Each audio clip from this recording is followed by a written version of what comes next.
Gaazexeessaa EBC Miidiyaa Soofaaniyaas Waasiyoon dhiira waliin wal quunnamtii saalaa osoo raawwatuun magaalaa Adaamaatti qabame.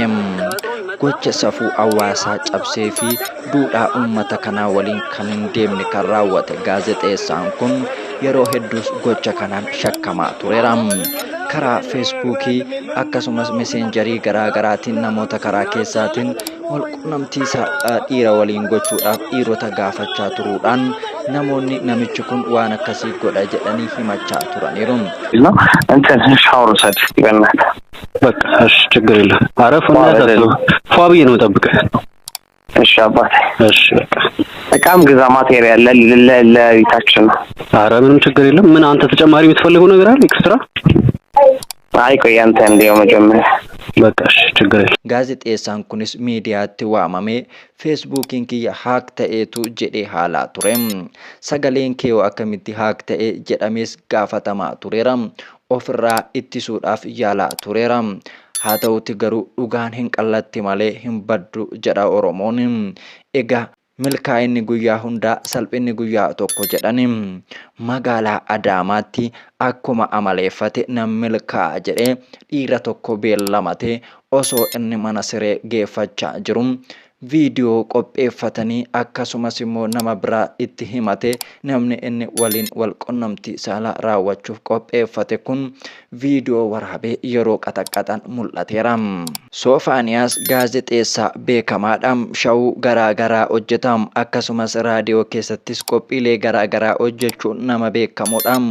Gaazexeessaan Soofaaniyaas Waasiyoon jedhamu kun biyya kana keessatti wanta hin baramne akkasumas immoo geegee jedhamuun kan beekamu raawwachuunsaa ifaan ifatti viidiyoodhaan kan argamedha.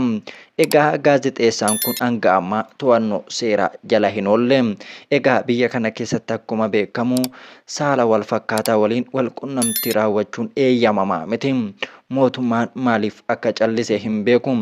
Uummanni garuu sooshaal miidiyaa irratti gaazexeessaan kun to'annoo seeraa jala oolee seeraan gaafatamuu qabaa jedhaniitu gaafachaati jiru. Hicciitiinsaa erga viidiyoonsaa gadi ba'ee hedduun gadi yaa'aati jiru. Wantoota inni kanaan dura namoota waliin barreessaa ture, suurota qullaasaa inni namootaaf ergaa ture sooshaal miidiyaa kanarratti qoodamaati jiru. Namoonnis hedduu mufatanii akkasumas immoo maqaa gaazexeessitoota biyya kanaas kan balleessee fi safuu miidiyaa akkasumas safuu duudhaa hawaasa biyya kanaa kan cabse waan ta'eef qaamni dhimmisaa ilaallatu gaazexeessaa kana qabee seeraan gaafachuu qaban iyyata namoota maraati. Eeyyee dhugumattuu namichi kun qabamee to'annoo seeraa jala oolee itti gaafatamuu qaba. Itti gaafatamuu miti yakkaadhaan himatamee adabamuu qabaata. Kanarraa dhaloonni maal barata? Dubbachuufuu afaanitti nama ulfaata.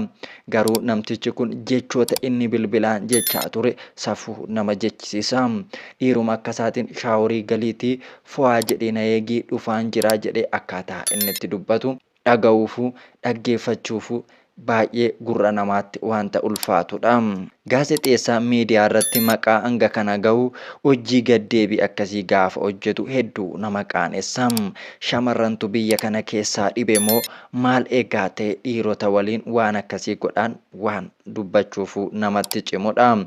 Egaa namni kun amantii kiristaanaati kan inni hordofu.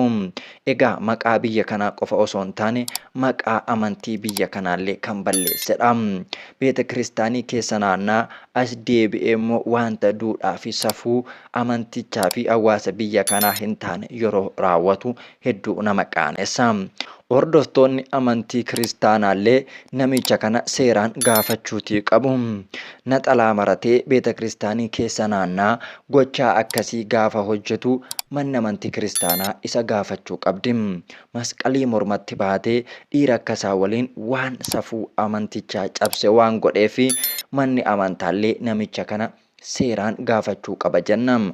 Akkasumallee qaamoleen mootummaas namoonnis bakka inni jiraatutti hordofamee dhimmi isaa kun sirriitti qulqulleeffamee to'annoo seeraa jala ooluu qaba. Akkasuma miidiyaan inni keessa hojjetu namticha kanarratti tarkaanfii fudhachuu qabaata. tarkaanfii hojiirraa hari'uu qofa osoo hin taane namicha kana seeraan gaafachuu qaba.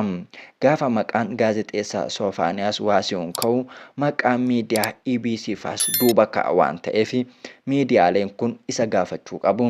Soofaaniyaas EBC keessallee nama dalagaa turedha. Raadiyoo keessas ni dalaga. Dhaabbileen inni waliin dalagu martinuu seeraan gaafachuu qabu. Maqaan isaanii badee ka'a.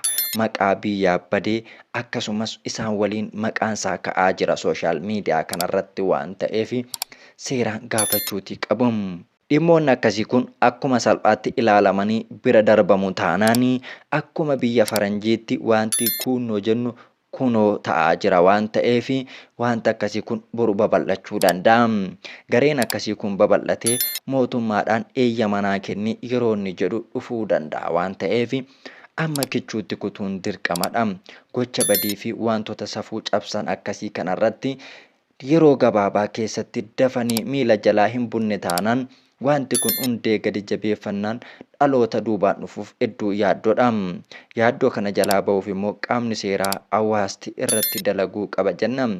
Egaa waan viidiyoodhaan as ba'e kan Soofaaniyaas argine malee yoon ammoo wanti viidiyoo fi sooshaal miidiyaadhaan as hin baane danuun biyya kana keessatti wantoonni badaa fokkisaa duudhaa hawaasaa cabsan akkasii raawwatamaa jiraachuun isaanii waan hin oolledha.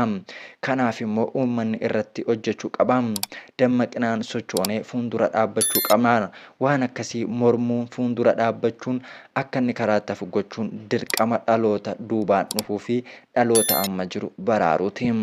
Waggoota dhiyoonas wantoota badaa gurra namaatti dhaga'uuf hin tolle dhagaatii jirra. Gara jabinni ilma namaa hedduu daangaa darbeetu jira.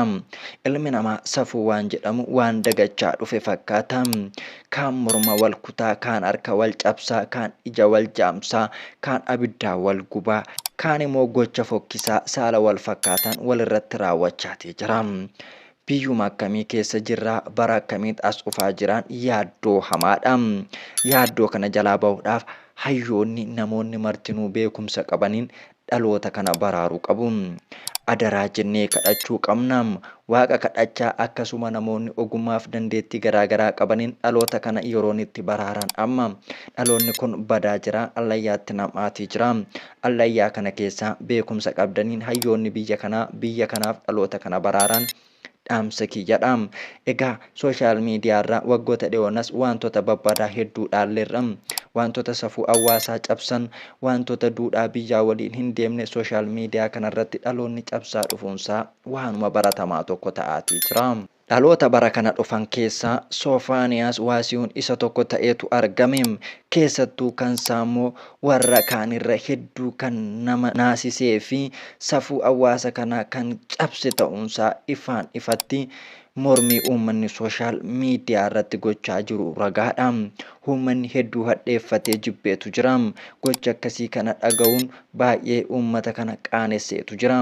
Namichi kun waan badaa waan raawwatee fi hanga yoonaa turuunsaayyuu rakkina hamaadha. Mootarii qaama seeraa jalaa dhokate laata amma yoonaatti poolisiis ta'ee kominikeeshinii kamiyyuu waa'ee namicha gaazexeessaa Soofaaniyaas Waasihuun jedhamu kana ibsa tokkollee hanga yoonaatti hin kennine. Tarii gara fuulduraatti tarkaanfii irratti fudhatame akka uummata beeksisan hawwii guddaadhaan eegaatii jirra. Egaa wantoota akkasiirraa Waaqayyoon waa baraaru waan nagaa nu haa dhageessisuun hawwii kiyya. Egaa qophii qubee miidiyaadhaaf hangarraatti qabadhe kanuma hangammaa turedha. Qophii biraatiin hanga walitti deebinutti horaa bulaa deebanaa isiniin jechuun jaaladha. Namoonni chaayinaalii kanaaf haaraa taatan immoo adaraa keessan laayik, sabiskiraayib gochuu hin dagatina. Kun qubee miidiyaadha. Qubee miidiyaa waliin waan turtaniif nagaan jiraadhaa isiniin jennaan.